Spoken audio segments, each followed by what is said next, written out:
आपणक निजर नख काटी एई गछ तले पकाई दियंतु। आपणक इशारा रे दुनिया नाचिबो। नख काटी थरे एथिरे फिंगी देबा द्वारा होइथाय एई बळी जा आपण केबे स्वप्न रे सुद्धा भाबी नथिबे।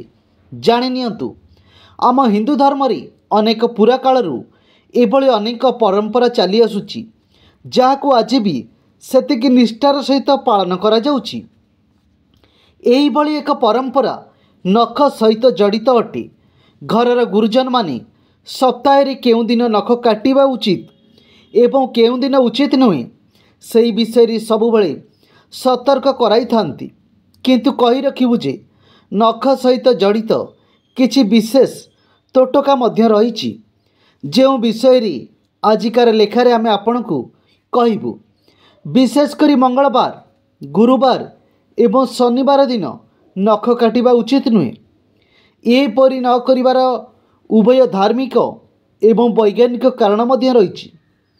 साधारणतः मनुष्यर आंगुठीर अग्रभाग अत्यंत संवेदनशील होइथाय जाहाकू एई सबु बार मानकरी ब्रह्मांडरू आसुथिबा अनेक शक्ति प्रभाव पकाई थाए।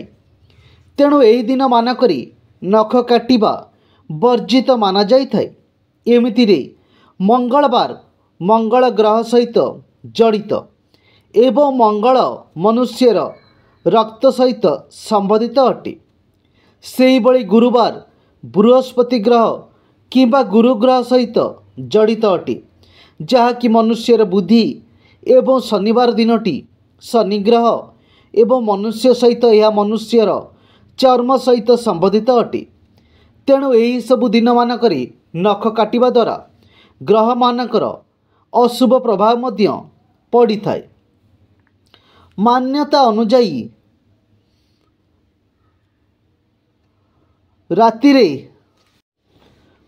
अनुजाई शनिवार दिन नख काटिबा द्वारा आयुष्य न्यूनता हो जाए, परिवार रे आर्थिक स्थिति खराब हो जाए।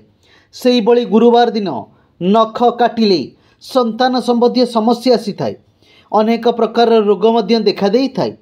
मंगलवार दिन नख काटिले रक्त संबंधी समस्या देखा देई थाए एवं भाई मानक सहित संबंध खराब हेबा सहित जमी जमा संबंधी समस्या मध्य देखा देई पारी। अनेक समय रे लोके नख काटी एणे तेणे फिंगी दियंती।